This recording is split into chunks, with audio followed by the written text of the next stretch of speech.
আপনি কি স্বীকার করেছেন যে এটা অপরাধ করেছেন? হ্যাঁ। আপনি কি ভবিষ্যতে এ ধরনের অন্যায় আর করবেন? না, কখনোই করবো না। আসসালামু আলাইকুম দর্শক মন্ডলী, আশা করি আপনারা সকলে অনেক ভালো আছেন। স্বর্ণা আক্তার নামে দর্শক মন্ডলী স্ক্রিনে একটি মেয়ের ছবি দেখতে পাচ্ছেন।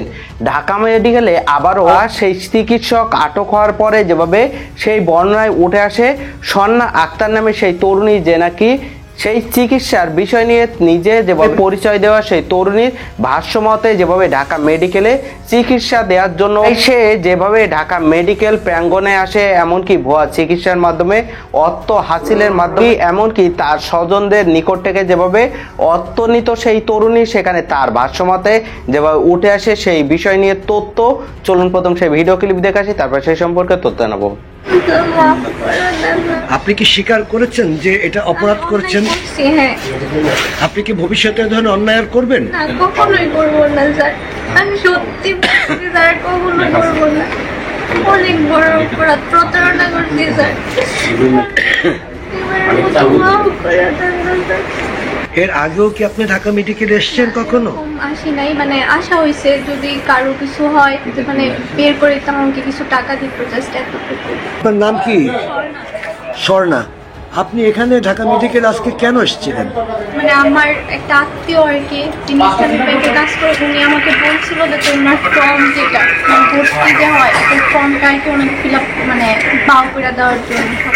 আচ্ছা, আপনি আপনার আত্মীয়কে হেল্প করার জন্য আসছিলেন, ঠিক আছে। আপনি এই যে এই অ্যাপ্রনটা কেন পরেছেন? এটা আমি মনে হচ্ছে ওনার অপারেশনটা যদি একটু আগে করানো যায় এটার জন্য। তো অ্যাপ্রনটা আপনি কোত্থেকে কিনেছিলেন বা কিভাবে সংগ্রহ করেছেন? কিনি নাই স্যার, এটা মানে টেলার্স থেকে বানাইছিল। টেলার্স থেকে বানাইছেন? তা আপনি কি জানেন যে ডাক্তারের অনুমতি ছাড়া বা আমাদের চিকিৎসক বা নার্স ছাড়া এই অ্যাপ্রনটা কেউ পড়তে পারে না? এটা তো আপনি জানেন।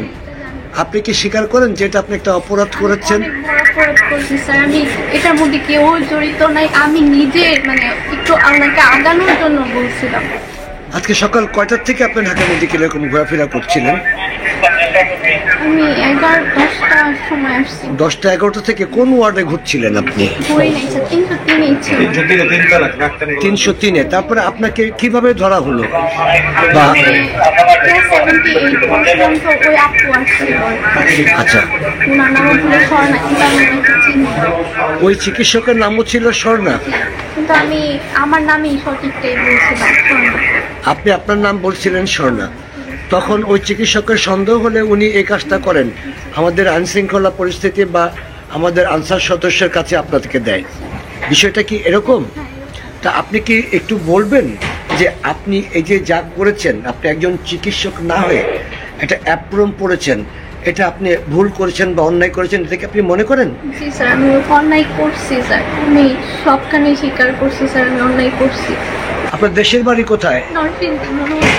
নরসিংদীর মনোহরদী। গ্রামের নাম কোথায়? হারুটিয়া। আর এখানে ঢাকার কোথায় থাকেন? এখানে বক্সিবাজার। বক্সিবাজারে থাকেন? আপনার পুরো নামটা একটু বলবেন, কি নাম? স্বর্ণা? পাপি আক্তার স্বর্ণা। পাপি আক্তার স্বর্ণা। আপনি লেখাপড়া করেছেন? জি, ইন্টার পরীক্ষা দিচ্ছি। ইন্টার কোন কলেজ থেকে পড়েছেন? নরসিংদী মহিলা কলেজ থেকে। নরসিংদী মহিলা কলেজ থেকে। এর আগেও কি আপনি ঢাকা মেডিকেলে এসেছেন কখনো? আসি নাই, মানে আশা হয়েছে যদি কারো কিছু হয় যে মানে বের করে দিতাম, আমাকে কিছু টাকা দিত, জাস্ট এতটুকু। মানে ওরাই মানে করতো, আপনি করে দেন, মানে আমি কিছু টাকা দিব। আমি কারোর কাছ থেকে দূর করে নিই নাই। এটা নেওয়া হয়েছিল, বাট আমি বলছি যদি আপনাদের অপারেশনের সময় কিছু যদি লাগে তো সেক্ষেত্রে মানে পরীক্ষা সরীক্ষার বাকিগুলো নাকি ফেরত উনিও স্বীকার করছে। ওনার 4,000 ট্রিটমেন্ট চিকিৎসা দিয়েছেন না? হ্যাঁ। আচ্ছা, চিকিৎসা আপনি যে নিলেন ওটা আমার কাছে আছে। আমার কাছে আছে, এখন কাউকে হ্যান্ড ওভার করেননি? না না, ওই রুগীর যে নুরুল আলম তার কাছেও দেননি? না না, আমি বলছি আপনি পরীক্ষা লাগে আর বাকিটা কেন নিয়েছিলেন আপনি? মানে উনি আমাকে দায়িত্ব দিয়ে দিয়েছে, উনি বলছেন তুমি যা লাগে তা খরচ করো, বাকিটা পরে আমাকে দিয়ে দেবেন। আচ্ছা। আমি বলছি ওনাকে দিয়ে দেবো। আচ্ছা, ওনাকে আপনি চেনেন যে নুরুল আলমকে? হ্যাঁ, উনি মানে আমার আরেকজনের পরিচয়ে উনি ভর্তি হয়েছে, ওনার ভাই লাগে আর কি। কি নাম ভাইয়ের নাম? নাম জামাল। সন্দেহ করলো কিভাবে? মানে এই যে নাম স্বর্ণা, যে উনি মানে ওনারটা আমারটা একই নাম, তো ওটার জন্য আর কি। না, আপনি কার কাছে গিয়েছিলেন? মানে আপনি তো গেলেন, আপনার ধরলো স্বর্ণা ওই ইয়েতে আছে। হ্যাঁ মানে ওখানে আছে। আচ্ছা, আপনি আর স্বর্ণায় পরিচয় দিয়েছেন। জি। তা এটা ধরছেন স্বর্ণায় ধরছেন না স্বর্ণা ধরে না, মানে ও আর কি বলতেছে আমার নামে যেহেতু মানে ও পরিচয় দিতেছে, তো কোনো প্রবলেম, ও যদি প্রবলেম করে এই জন্য আর কি। ও আচ্ছা আচ্ছা, মানে ওইখানেই পরিচয় দিতে গিয়ে আপনি ওই স্বর্ণ আপনাকে ধরেন মানে ধরাইছে বলতে ধরে দিয়েছে। মানে হ্যাঁ ওনার পরিচয় যদি কোনো ওনার প্রবলেম হয় যদি মানে এটার জন্য আর কি। আচ্ছা। ওনার 4,000 ট্রিটমেন্ট চিকিৎসা দিয়েছেন না? হ্যাঁ আচ্ছা, চিকিৎসা আপনি যে নিলেন ওটা আমার কাছে আছে। আপনার কাছে আছে, হ্যাঁ।